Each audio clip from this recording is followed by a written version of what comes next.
All right, welcome to the Aeromir Roundtable. Today is the 4th of June, 2026. Hard to believe it's June already.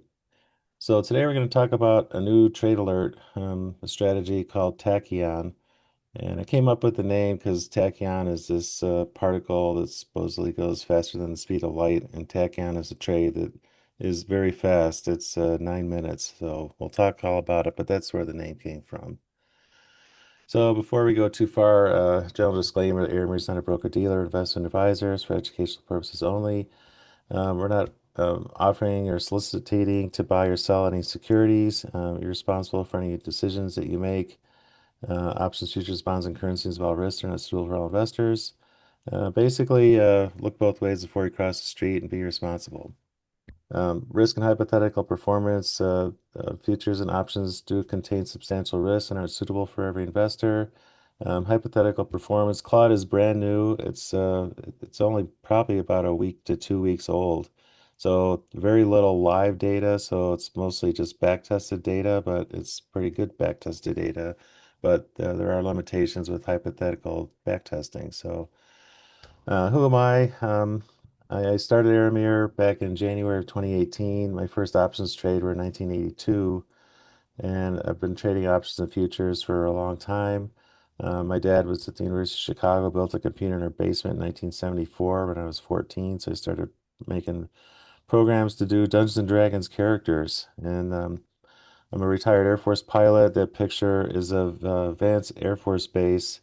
Red Tails, I had a jet with my name on it, but that's exactly where I worked for about 3 years. And I trade these strategies on my own and funded futures accounts. So, what is Tachyon? It's a 0 DTE SPX Iron Condor signal service. Now, it's not always Iron Condor, but for the vast majority of the times it is. And it trades, oh, sorry.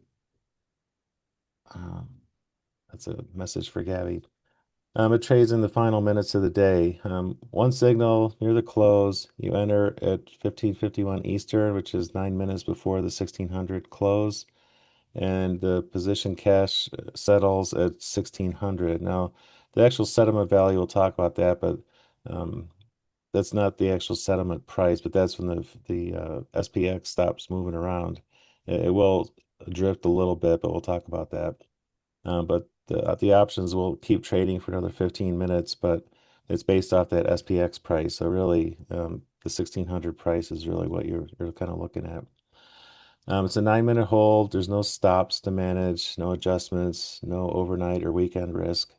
I built it using 1 minute snapshot data from data with the Greeks, IV, and everything. And there's a lot of it. It's 168 million simulated condor trades and vertical spreads that I tested over a couple 100,000 different configuration combinations. And the ones that we ended up with are profitable every year. One thing we did notice that the Mondays were much worse performing than the other days of the week. So we don't trade Mondays because I think in 2 years it made like $200 or less. So we don't do Mondays, and it's 4 years of data shows that basically it's behaving differently. It's like after the weekend, people are kind of readjusting things a little different than the day to day. So how did this the origin story? So the core idea traces back to Scott Ruble at Stratagem Trade. Scott was a CBOE market maker. He's an instructor for option strategies for years. He was actually the head instructor at Optionetics for a while, and he's written a bunch of books with the nom de plume of J.L. Lord. So he's been around the block a long time, and he's the founder and owner of Stratagem Trade. One of the things that Scott has is something called a three-legged box, which is basically a condor without the extra long leg. Like, say you're doing like a put spread, and then instead of selling a call spread, you just buy the long call. So he calls that a three-legged box, and he trades it at the end of the day. So he's waiting for the market on close, buy, sell, and balance, and you get that from Financial Juice. But and it's a good strategy. Scott trades it all the time. There definitely is an edge. He was a market maker, so he's really good at reading the market too. But I wanted to see if I could find a way to kind of find different parameters I could use to automate it, or at least give me a better way to trade it than just, kind of flipping a coin. It's like, well, is the buy sell imbalance big enough, or, how far is it going to move and all that kind of stuff. And I did play around with it for a little while, but it worked a little bit, but not as much as I wanted. So I haven't given up on it. I kind of pivoted to an iron condor. So I kept the core insight of, reading the close, defining the risk, only hold it for like 10 minutes or less. And then we uh we kind of looked at all the different types of options like butterflies and verticals and condors. And it's like, well, let's try condors. It seems to be because a lot of times the market doesn't move that much. And that's kind of what a condor is best at. So we kind of settled on most of the time condors, and that's what Tachyon is. It's kind of a variation on a theme, and again, it's validated over about 168 million simulated trades. Full automation is still on the roadmap. I just sent an email to some API guys at Option Alpha last night, and I don't know if they're here, possibly, but if they are, welcome. But the idea is that you don't even have to be at your computer. But anyway, we'll talk about the automation a little bit later. So again, I started with Scott's end of day box idea and the financial juice market on close data. So the market on close data wasn't easy to find. So I basically went through financial juice, did a search for MOC, and then scrolled back in time, and I got about 2.5 years of history, and I put that all in a database. And we talked about the three-legged box, made a little bit of money, but not a wow thing. Um, so then I wanted to see, okay, I've built several futures trading strategies that we use for prop firm trading. Maybe I can combine the two. So take a futures signal and then use that to kind of guide the options trade. So I have a data exporter and a NinjaTrader that I exported. I think it was over 40 indicators. So what the data exporter does, it'll take a chart on NinjaTrader with all your indicators and all the values at each minute or whatever you got on the chart. It'll do like range charts or whatever too.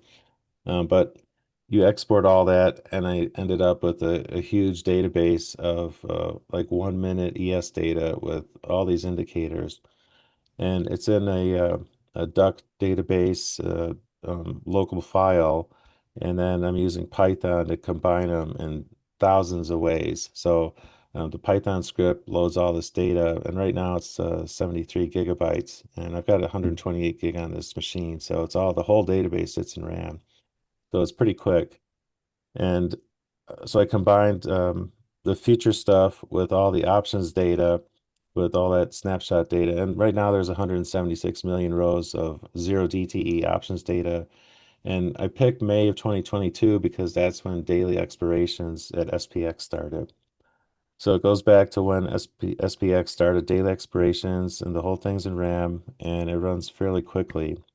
And I also, as part of my development for the future strategies, I built my own robustness analysis tool on at futures.aeromir.com.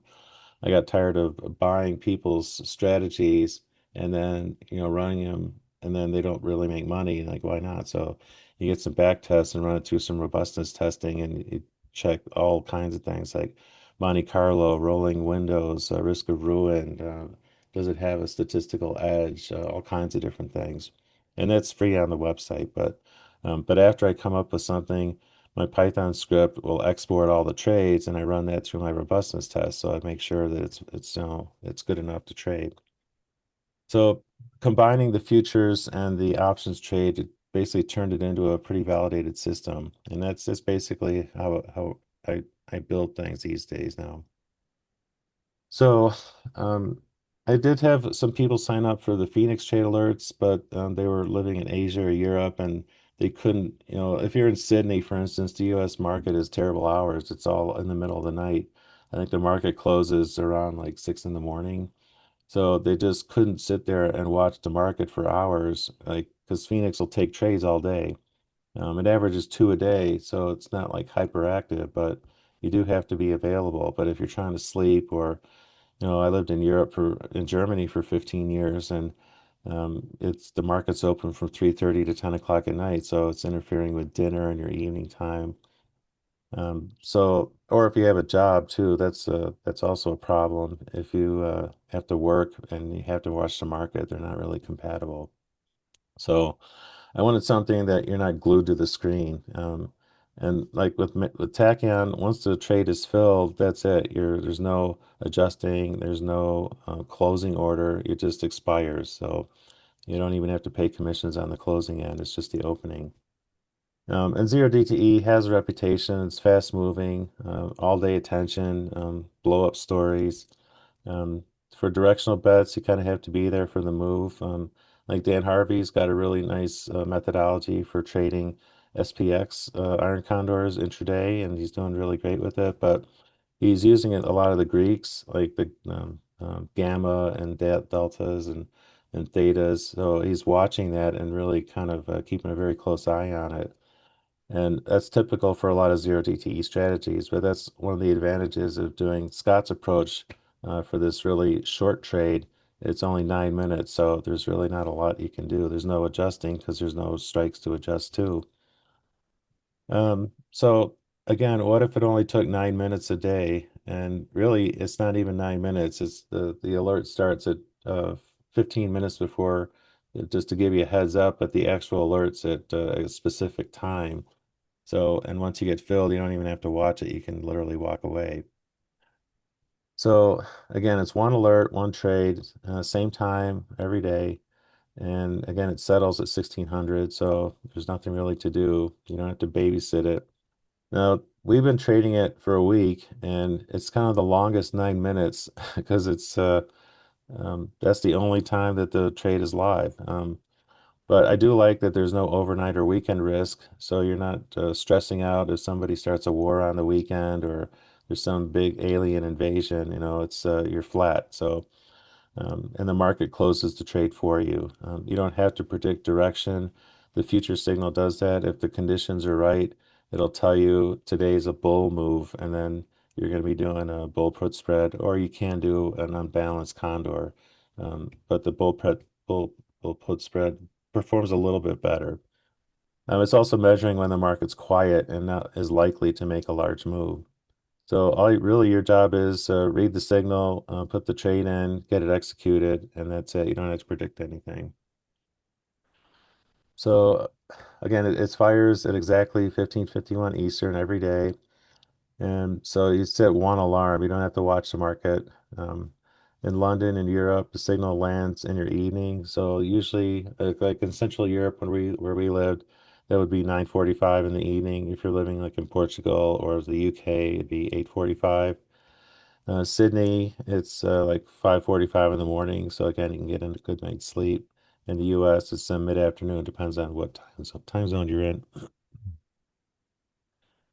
So again, if you have struggled with option trading in the U.S. markets because of your time zone, Tachyon's kind of built for that. It solves that problem, availability. And this is kind of a timeline of how it works. So it's fairly simple. And again, we do skip Mondays, and the minimum credit is 90 cents. And that's one of the filters that you use too. So when you look at the spreadsheet, if you don't have 90 cents at 1551 for your spreads, then that's it, you're not trading today. And that typically happens if SPX is hanging out at like one of the short strikes, like a price that ends at a $5. Then you're going to get some like a delta that might be 13 for the puts and 50 on the calls. So you're basically, that's not a condor anymore. It's more of a directional trade. And the minimum credit kind of is a good filter for that. So the pre-alert at 15:45 is 6 minutes before the trade window, and that's when the first alert. These are via Slack private channel or private channel, And Slack is great because it's cross-platform. It works on your desktop, your laptop, your iPad, your phone. It works everywhere. Um, and it's pretty handy. It's very fast. I used to use SMS, but there's delays with that. It's also not as cost efficient, and it's there's a throttling with SMS with a lot of gateway providers. So Slack is just instantaneous. When my server gets the message, boom, it just shows up in Slack for everybody right away. So it's very fast. So Tachyon will read the early conditions at 15:45 and send a preliminary status, a heads up. It's not any guarantee. It's just this is what the market's looking like right now, but it can change in 6 minutes. So it's just like a kind of our best guess, basically. And then you pull up the option chain or the spreadsheet and find your trades, and you're ready. And it turns your 60-second scramble into a relaxed, prepared click. And I'll show you the spreadsheet, but it's real easy. You just click on the strategy, the combination you want.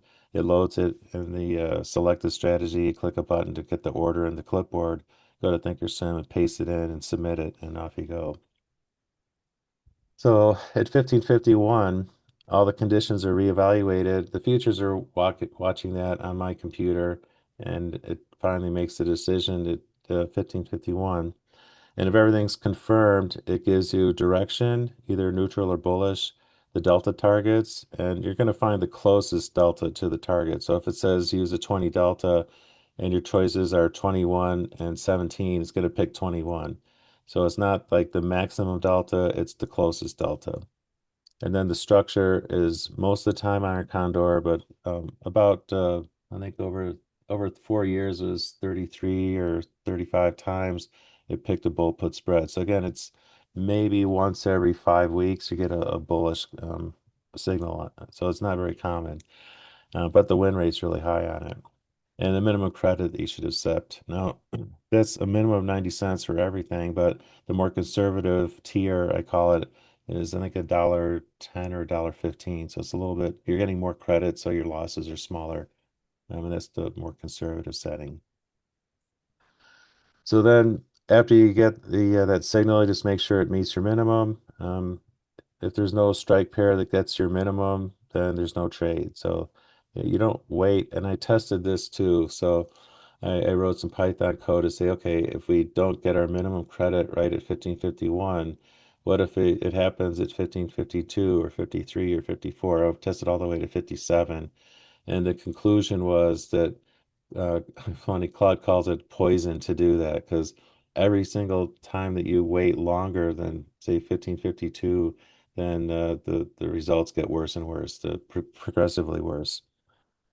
So in bull days, you're just doing a put spread. You could, like I said, do an unbalanced condor, but the put spread is simpler and less commissions, and it actually performs better. So that's the recommendation, but you're certainly welcome to do a an unbalanced condor too.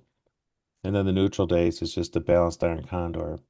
And it'll tell you like on the spreadsheet what the deltas are. And the ranges are from I think 25 to 15 or 17. I have to look.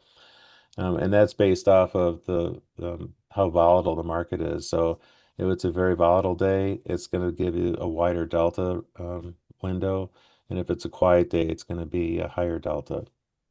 And again, if the conditions aren't all met, there's no trade. And the trades happen about 55% of the time, I think, on eligible trading days, which is Tuesday through Friday.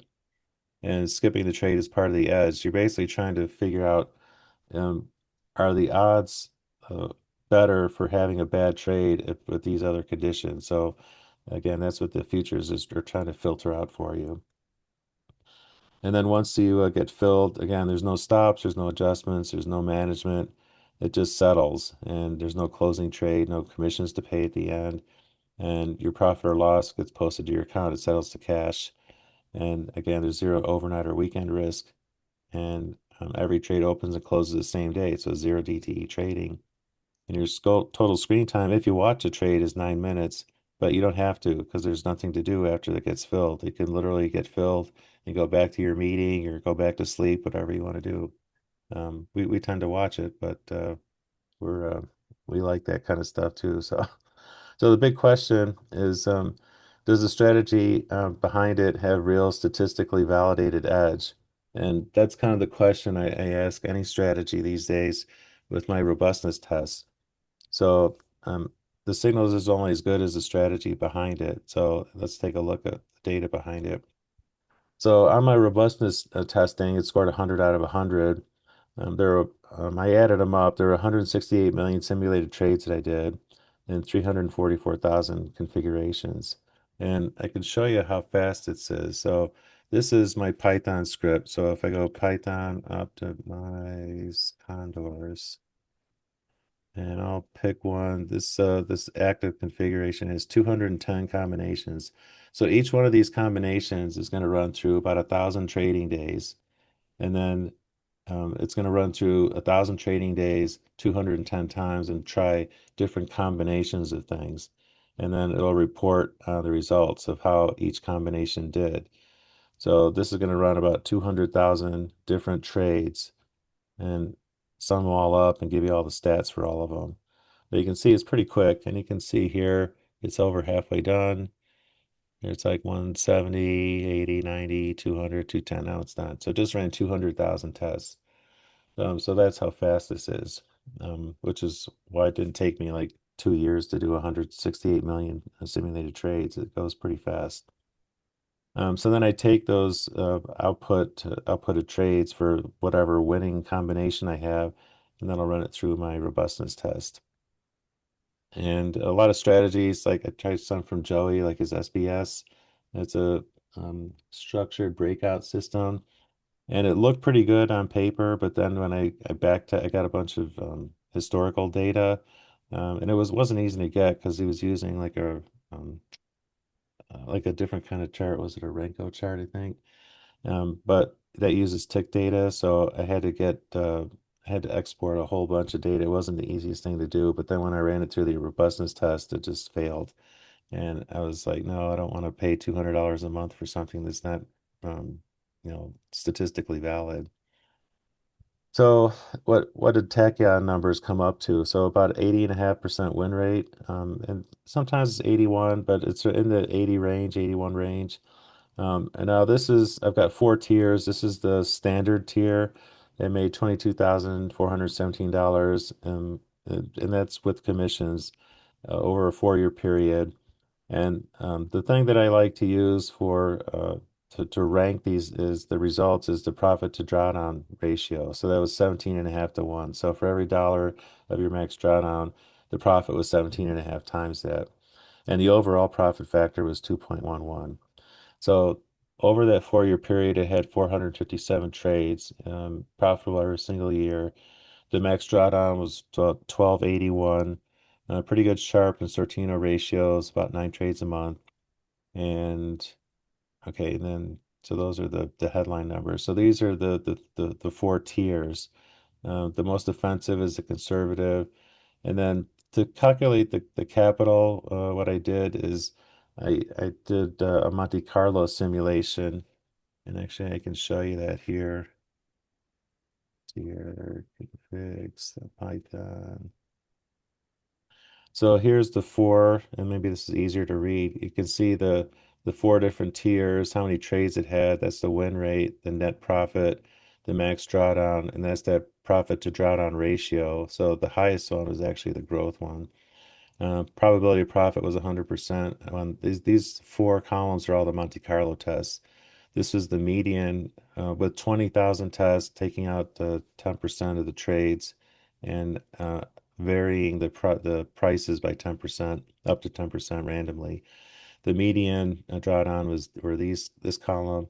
The 95th percent, the confidence interval was this, and the absolute worst one over 20,000 trades was this column. So when I'm basing the recommended account sizes is on the 95th percentile.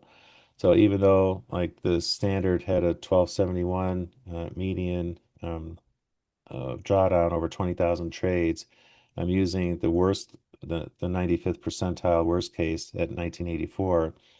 And then based on how much of a drawdown you're willing to take. So if you have I think I'm doing 25%. Yeah. So basically you take these 95th percentile numbers times four, and that's the recommended account size. Because say if you have like a $3,000 95th percentile drawdown, and you want to make sure that's 25% of your account or less, you want to go four times that. So you want a $12,000 account to trade this high income, and that's with the legs. That's from the bullish days. So this you'd be doing six put spreads and doing 10 wide iron condor spreads. And then that's what you would need. So on the conservative one, four times this would be what, 5 to 6,000? No, wait, 7,000 something. So that's kind of the range, 7 to 12,000 on the account size, based on a 25% drawdown. If you're willing to have a little bit higher drawdown, you could use like 30%, and then the account requirement is smaller. But you can see all the draw profit to drawdown ratios here is how it's ranked, and they're all pretty good. Even the conservative one at 14 is not bad, and because it has a higher minimum credit, the losses are smaller. But we'll talk about all of these. But these are kind of the recommended account sizes based on a max 25% drawdown using that 95th percentile Monte Carlo drawdown. All right, so those are the tiers. And the again, part of my robustness testing is testing for a statistical edge, and has a strong evidence of that. It's not a streak.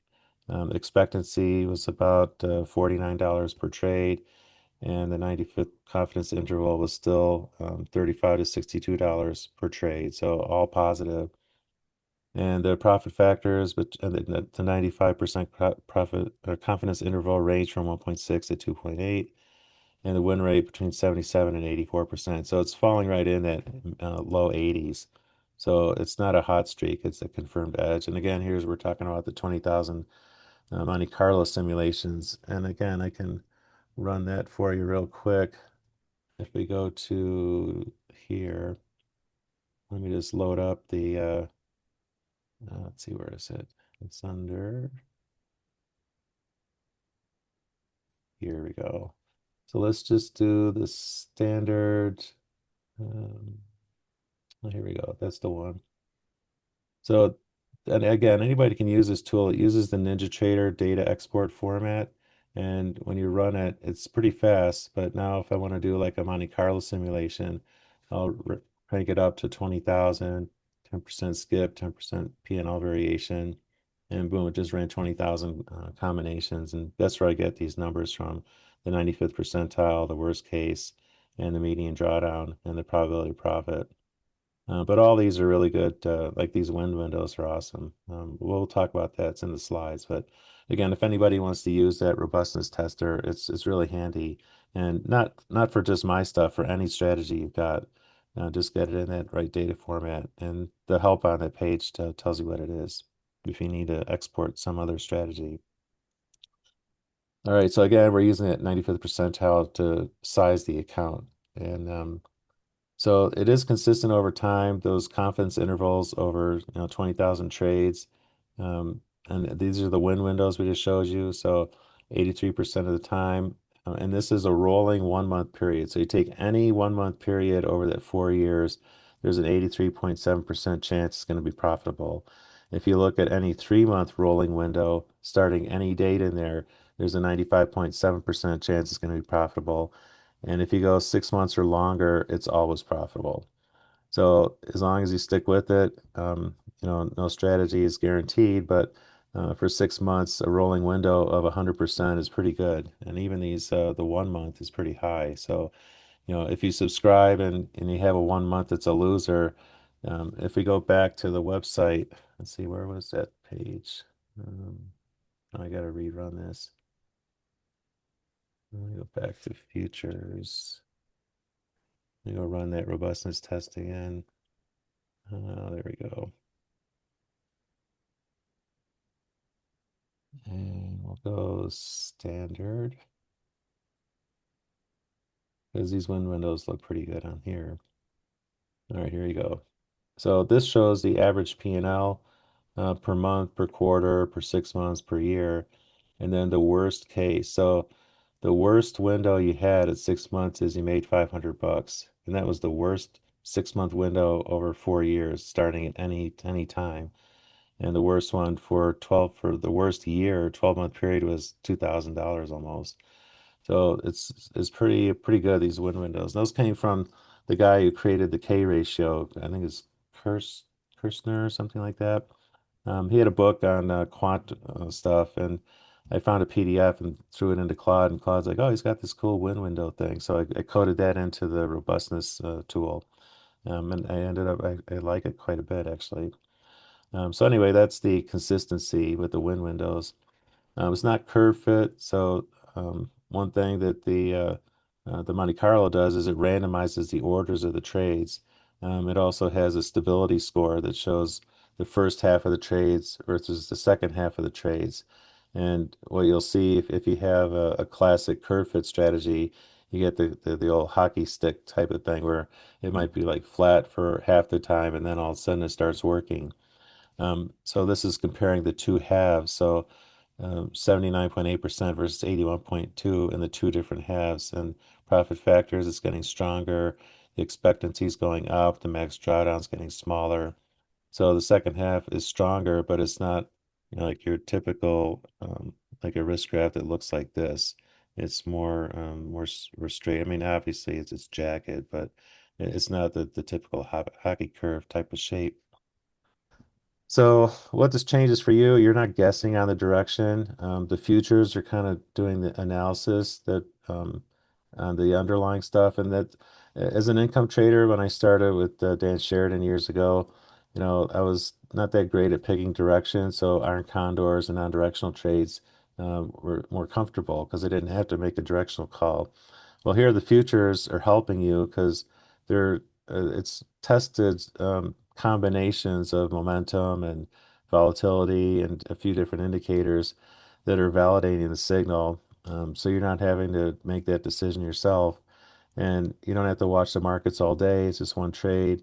You're not managing stops or adjustments. You're not holding overnight or over weekends. The strategy does have a statistical edge, and it's not a new strategy you have to master. It's just a daily signal. So, most option traders can handle a spread, and a condor is just two spreads stuck together. So, two vertical spreads, or just one order. So, why the close? The final minutes of the trading day are special. It's an information-rich window. And by 1551, the day's direction is pretty set. Institutional positioning is locked in for the close. Now, I did look at some option and volume analysis, and I think it was yesterday. The average trade on every 1 minute was around 1 to 2,000 contracts, and then the last minute was like 10,000. So institutions are repositioning things right at the end. And Tachyon is trying to read that and places a defined risk spread that profits if the price stays in that range. And I have a chart coming up that shows that range of how much the market moves. So with a 9 minute hold, the market doesn't have much time for a surprise move. And if you look at 0DTE SPX or 0DTESPX.com, they have a nice chart with the expected move. And actually, we can bring that up and see what it looks like. So if you go 0DTESPX.com and we pull up live data, it's just showing you what the SPX current price is, the expected move, and the VIX. So I usually don't look at the VIX, but the expected move in the last 10 minutes of the day is around three, usually 3 to 4. Depends on how volatile it is. But the expected move is like one standard deviation of movement is what the estimate is. And by the time you get down to the last 9 minutes, that is really collapsed, and it doesn't move very much. So you're not really exposed to a lot of risk. It's not for hours or days, it's just minutes. And here's the chart I was talking about of how much does the S&P 500 actually travel in the last 9 minutes before the cash close. And here's how much of a move. So if you look over 981 trading days, and again, that's the great thing about having all this data. I can get numbers like this. The median, so half was below, half was above, was 4 points. And 80% of the time it moved 8 points or less. And that's what this dot is. So you can see it doesn't move a lot. And if you look at the 50%, it's about 4 points, and that's kind of the expected move most of the time. So we settled on the official settlement price, not on the price you see at 4 o'clock. And um, I was curious because I was looking at a trade the other day and it settled at like, I forget, some price. And then over the next few minutes, the price was changing. So I was like, well, I don't have the settlement price, but it's not exactly the same as the 1600 price. So I went to the Federal Reserve page and to Fred, and I found a web page that lets me download all the settlement data, and I update it every day now. But now on the Python script, it's looking at whatever your spread was defined at is settled at the settlement price. So how much of a drift is that? So from the 1600 price, the cash market close price to the settlement price, the median drift is about 44 cents. And over 76% of the time, it's over 20 cents. And the largest drift over that 4-year period is $4.54, which kind of surprised me. I didn't realize it would drift that much. Um, but it has there is a drift, and it's non-directional. It drifts both ways, up and down. And it's just the exchange. It takes a while for all the final trades to kind of settle, and they fix the actual settlement price. And that's what the options prices are based on at the end. So if it's a 5 wide spread, then that drift can flip a short strike out of the money to in the money. So, and if you have out of the money spreads, like your two verticals, then your iron condor is going to expire at full value. So when it was interesting when I took the data and started using this actual settlement value instead of the $1,600 price, the P&Ls actually went up. Like I think the standard $22,400 profit was like 21.6 or something like that. So it went up like $800 over 4 years just by using the correct data. And so anyway, I've got all that now. And this is an example. I took some screenshots of a trade on May 29th, like every minute, and then last 15 seconds for the last minute.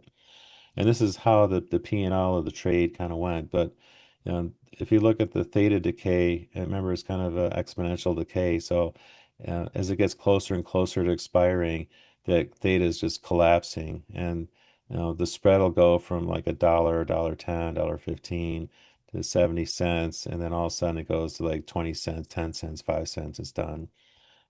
So it's pretty fast, especially in the last few minutes. Um, so again, the trade structure, it's either a balanced condor or a bull days. It's a put spread only. And then yeah, the minimum credit has to be met or it's a skip. So you never take a trade that doesn't pay enough, basically. And that also defines how much your max loss is going to be. So if you accept too small of a credit, then if it does have a max loss on you, then it's going to hurt more. And this is an example what the spreadsheet looks like. Again, I can pull that up so you can see what it looks like in real time. I think I have thinkorswim loaded, don't I? So yeah, it looks like I do. All right, so here's the spreadsheet. Let me just check the option chain. And oh yeah, I saw it change. Okay, so this is live. And so we'll refresh it. So if we got the signal now, we would say click on, say we're doing a 10 wide, then we can go, I want maybe a 5 wide. We'll take this spread. And then we can include a cancel time. And this is kind of the quick cheat sheet for the the 4 different tiers of how many spreads you're going to trade on the bull days. On the symmetric days, it's up to you, and then you have like how many lots you're going to trade here.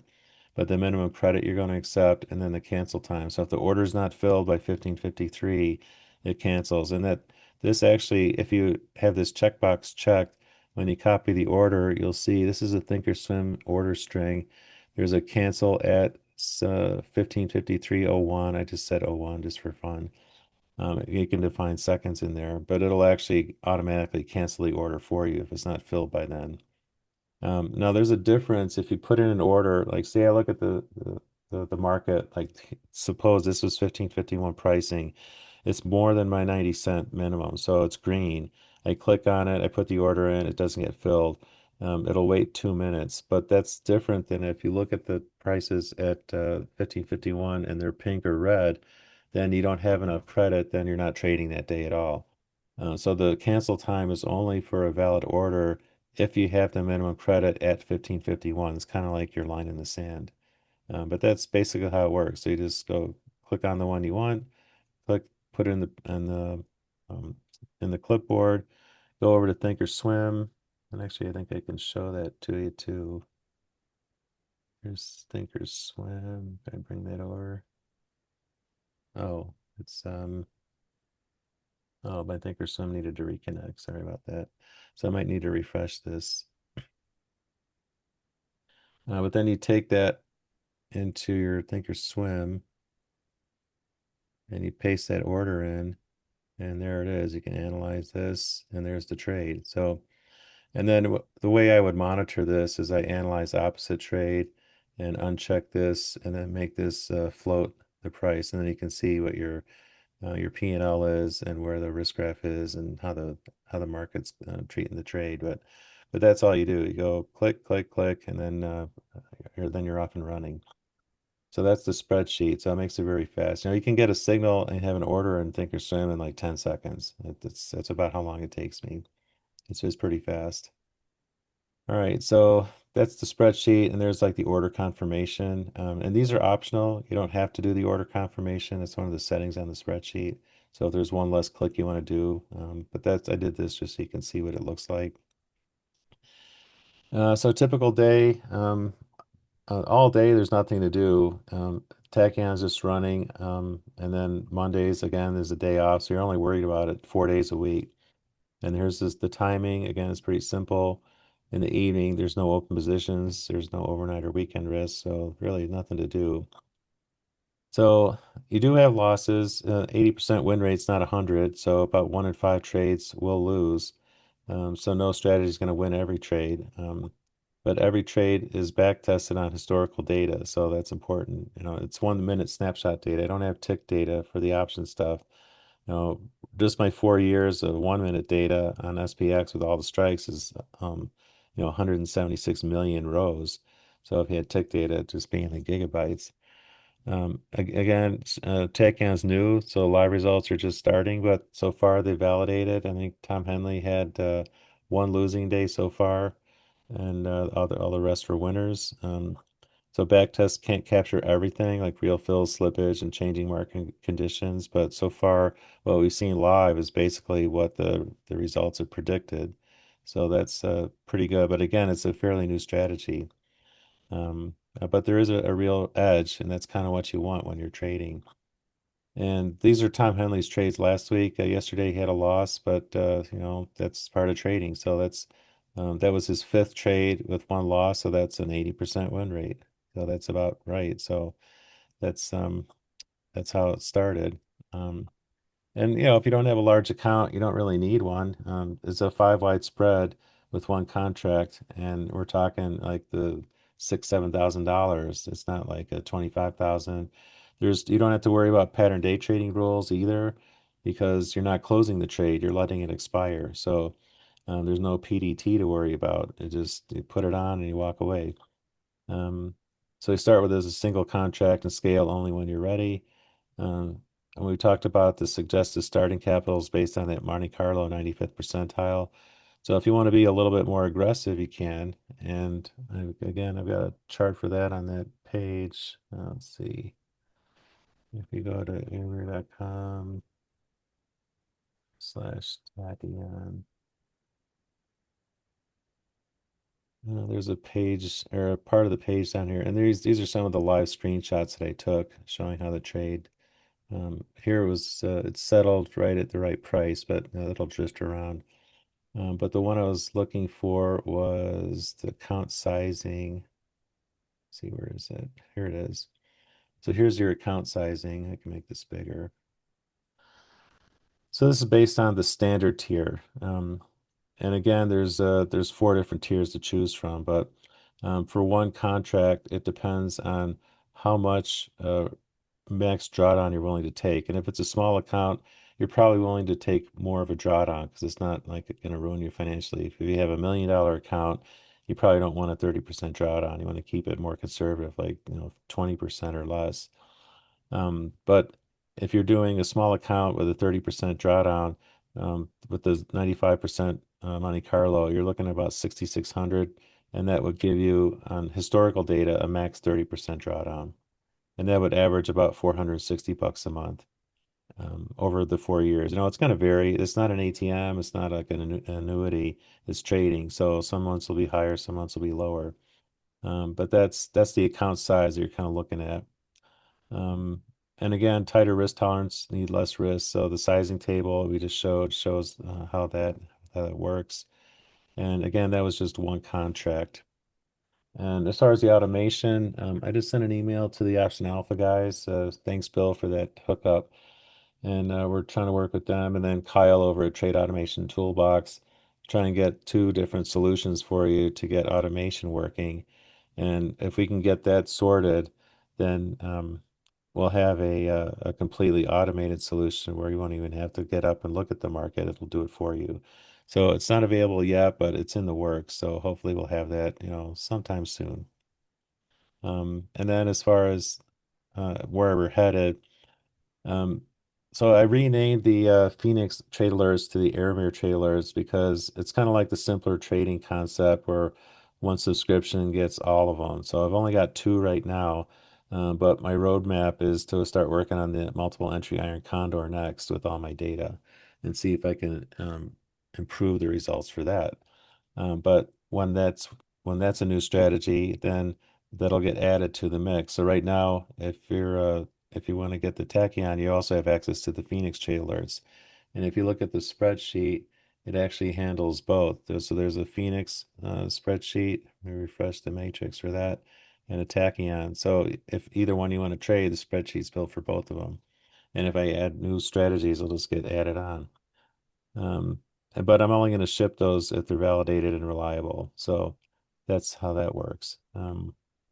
So one problem with some trade alerts, I know like Amy's A14, people were complaining that they couldn't get the same fills that Amy did because she's got 150 subscribers and they're all trying to jump on the exact same trade. So if you look at the option volume on, if you could go out, say, a week or two, then if you get 150 people, and maybe we can even look at thinkorswim data for this. Let's see.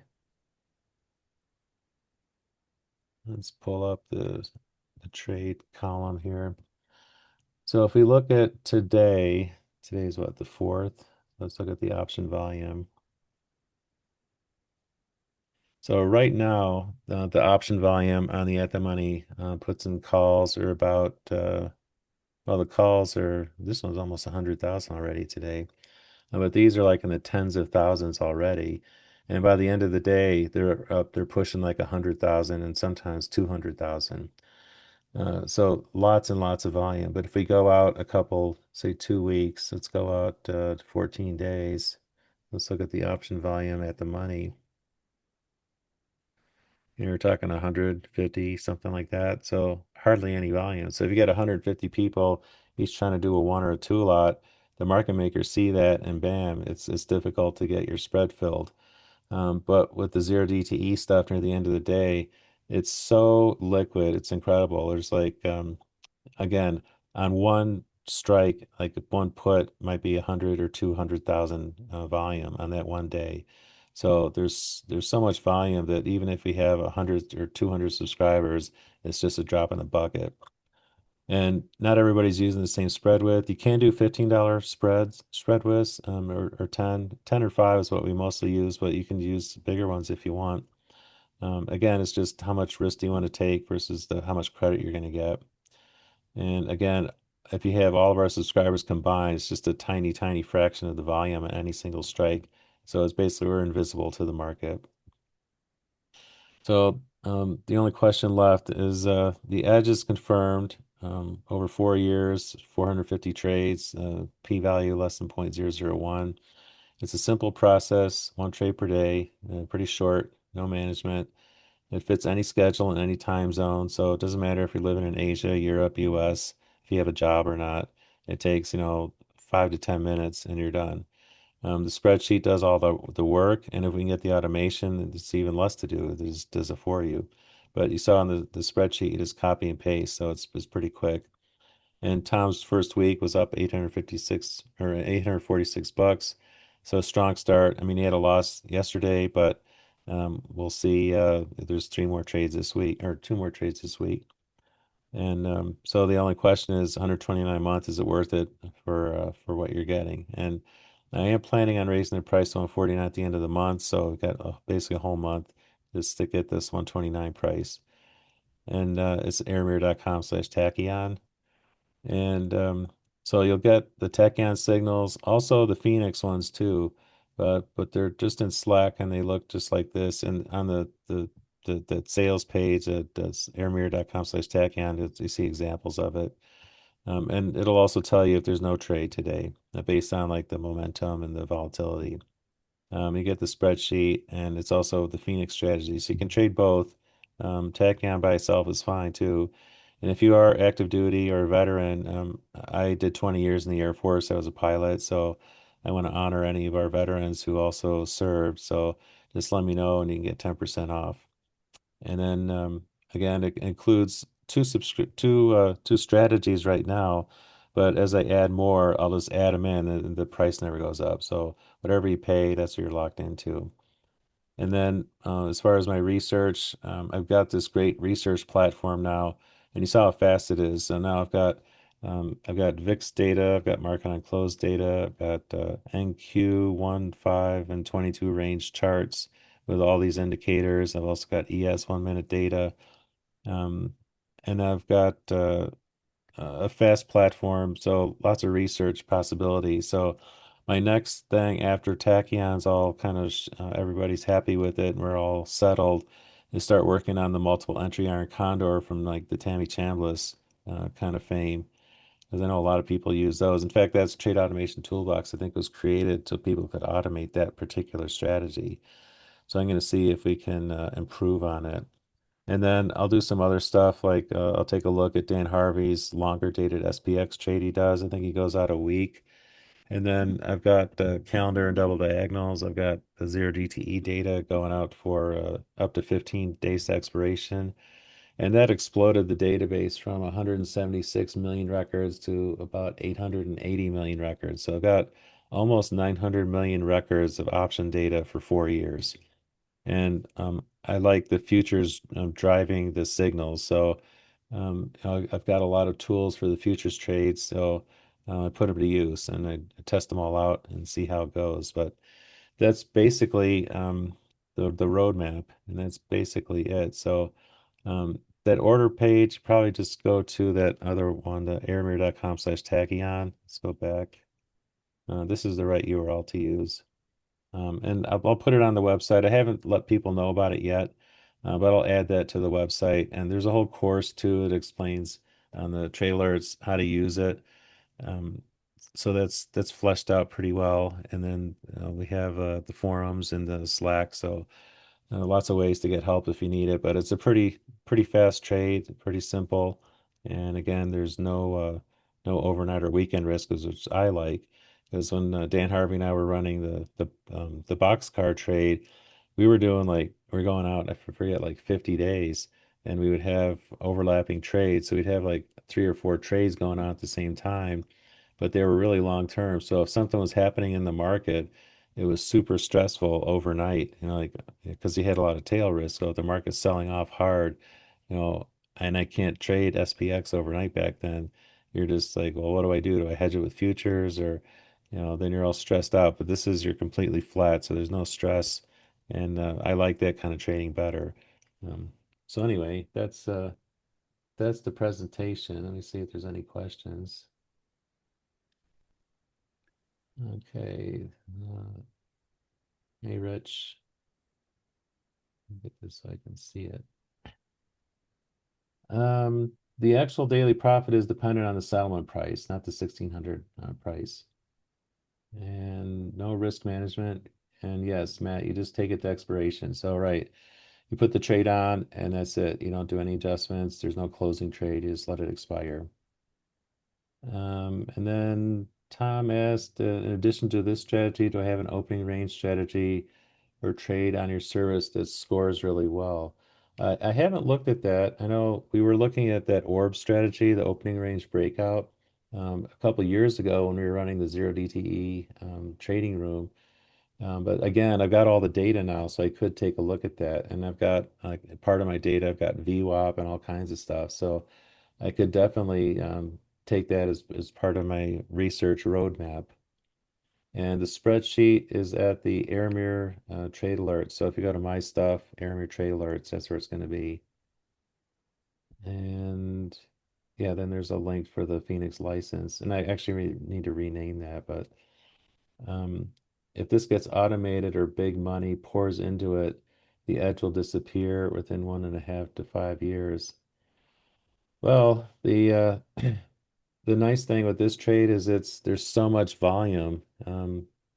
It's if you look at the 100,000 to 200,000 contracts traded on any one strike, it's going to take a while. Plus, big money, they typically they're kind of limited on how much they're going to put into it. So if you're doing a trade like the M3 or the road trip, um, then or the A14, you're going out like 2 weeks or a week, then there's not much volume. So yeah, it's easy to swamp it, but with 100 to 200,000 contracts in one day on one strike, then that's going to be difficult. It's probably I don't think the edge is going to disappear at all because there's just so much volume at that last 10 minutes. And then you make better bank in the next year and a half. There are 22 folks on the call. Yeah, hey Bill. Um, does Tasty have an order copy feature? I don't know. I don't use Tasty Trade. I just use Interactive Brokers and thinkorswim. And Bill says, to his knowledge, he doesn't have an order copy feature. And that's one nice thing about the automation, like Trade Automation Toolbox and Option Alpha. They've got API links to different brokers. So um, that's why it's nice to have that they have different brokers they use. I think one of them, Trade Automation Toolbox, has a broker that Option Alpha doesn't have, for instance. So if we can get those pieces working, then we'll have more tools for automation. But I don't know about Tasty. I don't think there's a way. And Bill says he'll be using Option Alpha bot to place his Tachyon trades with Tasty. Yeah, so there you go. So using the bot approach. So we'll see how the automation goes, but I think it's a pretty good step. All right, so that's basically it. Thanks for coming, everyone. We're right at an hour, so a good place to stop. But it's a pretty simple trade, pretty fast, really good numbers. I like it. It's not much of a time commitment every day, and there's no overnight or weekend risk, which is something that's good for me, so I can sleep and not worry about the markets.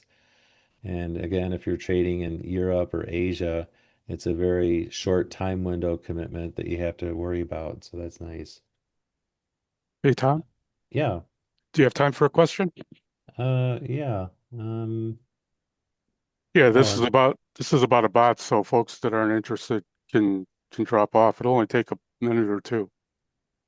yeah. And Tom Oh, has to explain the three trades pay for the service. Three trades. Well, the expectancy for each trade is about 45, $50. So if you have three trades on average, it should cover the $129 a month fee. And there's about 9 to 10 trades a month. And again, that's with one contract. So I know Tom Henley's trading multiple contracts. So if you do like a three lot, one trade should pay for it. But it's based on the expected profit per trade. That's what that's based on. And then, okay, Bill, you had a bot question? yeah. As you know, I'm building my own option alpha bot right now. It's a hybrid where I have to use well, I don't have to. I use your spreadsheet to enter the strikes myself. I Sure. know you just sent the email today to Option Alpha. They don't have a public API, but depending what they respond to you, you may or may not be able to. I mean, that said, I'm automating my own bot. So earlier in the presentation, you mentioned, I think if I heard you right, at 351, if you don't have the minimum credit, which most of the time is 90 cents, you don't enter the trade. Right. Now, the It's other a day, no trade day. right. Now, I'm just putting my programmer hat on, so this may be splitting hairs, but again, thinking like a bot, thinking like a programmer, UI and Tom Henley were watching the signals the other day, and there was not enough credit 351, but 351 in 10 seconds there was, and you got into the trade. And you made the point, of course, that your data is only It's granular down to it's 1 1 minute minute. snapshot, right? Right. But, and this is I had to give you a little background. So, being a programmer, and if I was a bot at 351, if there's no credit, I can tell my bot either to, Skip it. head, punch out for the day, go home, go to the bar, or wait and see if the credit gets at or above 90 cents. Right, So, that was that walk forward testing I did. And right, again, I've only got 1 minute snapshot data. So if it's like 10 seconds after, it wouldn't have captured that. So the data I have is exactly on the minute. So when it was not enough credit at exactly 351, the software said no trade. But as a trader, if I see it 10 seconds later, I have to sure. make a decision, do I want to take this or not? Okay. No, that makes sense. Yeah, as a human, that's perfectly reasonable. I'll have to think about my bot, but that's a But conversation for another day. Go ahead. yeah, I don't have tick level data, so I can't answer Understood. that precisely. Yeah. No, no, understood. Understood. Thank you. All right. Okay. Well, thanks again for coming, everyone. I'll get this posted in the library and on YouTube, and yeah, hope forward to seeing you guys. So thanks again for coming. Thanks for your questions, and yeah, we'll look forward to maybe getting this automated too. That should help everyone.